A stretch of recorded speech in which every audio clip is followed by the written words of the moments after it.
नमस्ते, आप सभी का स्वागत है मेरे इस चैनल में चिराग एस्ट्रोलॉजी। और हम विषुवति की बात कर रहे हैं। 11वें भाव में विषुवति का क्या फल होगा, हम इसकी बात करेंगे। विषुवति यानी शनि चंद्र एक साथ बैठे हो, उसको विषुवति कहते हैं। और 11वां जो भाव है वो लक्ष्मी स्थान है। हम कर्म करते हैं, वो 10वें भाव से पता चलता है कि क्या करेंगे। 11वें भाव में पता चलता है कि कितनी लक्ष्मी आएगी। धन स्थान से पता चलता है कि कितनी बचेगी, और व्यय स्थान से पता चलता है कि कितनी जाएगी। सो ये 11वां भाव है जहाँ से आने की बात हो रही है। आप कर्म कर रहे हैं लेकिन आ ही नहीं रहा है, तो बचेगा क्या, खर्च क्या होगा। तो डिपेंड इस पे होता है। कर्म नहीं करने से भी लक्ष्मी आती है बहुत लोगों की लाइफ में। सो ये बहुत इंपॉर्टेंट है कि ये विषुवति आपको क्या फल देगी।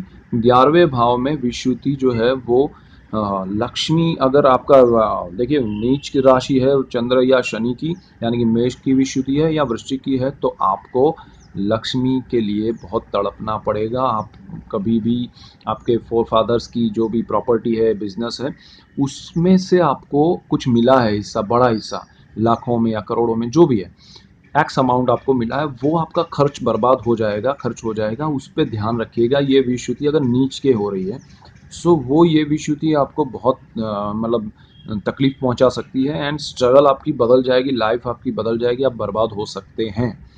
इसलिए इस विषुवति को आपको करना क्या है कि आपको उस प्रॉपर्टी को, या तो बिजनेस में आपको पार्टनरशिप में उन्होंने रखा हुआ है, अलग कर रहे हैं, तो आप वापस जुड़ जाइए उनके साथ कि नहीं मैं आपके साथ हूँ, आपको मिलता रहेगा। लेकिन आप अकेले रहेंगे तो आप ख़त्म हो जाएंगे। पैसे की बात कर रहा हूँ मैं।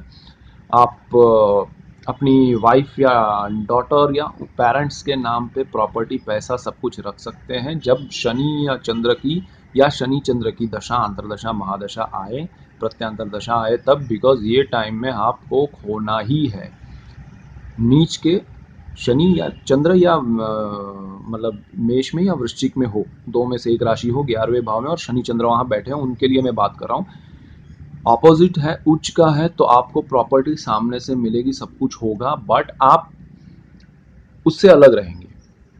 सपोज आपके प्रॉपर्टी है करोड़ों की, आपके पेरेंट्स है, आपके भाई बहन है, सब कोई है, उस प्रॉपर्टी से मज़े ले रहे हैं। आप बाहर विदेश में खड़े हैं, बैठे हैं, आप वहाँ पढ़ाई कर रहे हैं, आप वहाँ जाके लाइफ सेटल करने की सोच रहे हैं, आप वहाँ सपोज मेडिकल में पढ़ाई कर रहे हो, यहाँ बहुत बड़ा बिजनेस है।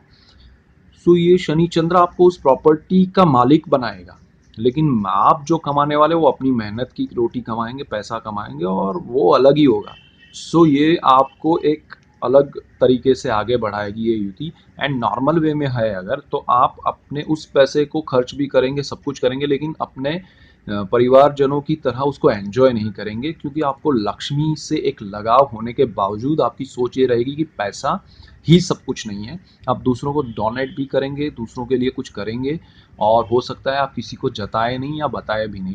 सो शनि चंद्र की ये युति बहुत इंपॉर्टेंट है इस स्थान में। और आप इसको देखिए, जिनको है उनको मैंने बोला कि दूसरों के नाम पे करें, जिनको अच्छा है वो दूसरों के लिए कुछ कर सकते हैं। ये सोच को आप मरने मत दीजिएगा, बिकॉज ये शनि चंद्र आपको वो सोच देंगे, और आप उतना करेंगे तो आपको दुगना वापस भी करेंगे।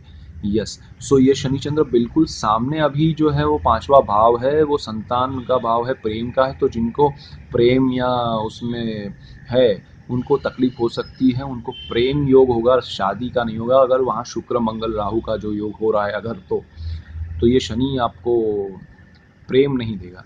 दूसरा, संतान योग में अगर नॉर्मल डिलीवरी है तो वो आपको थोड़ा तकलीफ हो सकती है। अगर वहाँ पर शनि या चंद्र की नीच राशि है तो वो आपको नॉर्मल डिलीवरी की जगह सीजर करना पड़े, ऐसा कुछ हो सकता है। सो ये ध्यान रखिएगा। एंड बाकी सब कुछ अच्छा है। कीप वॉचिंग चिराग एस्ट्रोलॉजी, और हम नेक्स्ट वीडियो में मिलते हैं। तब तक के लिए all the best. Thank you.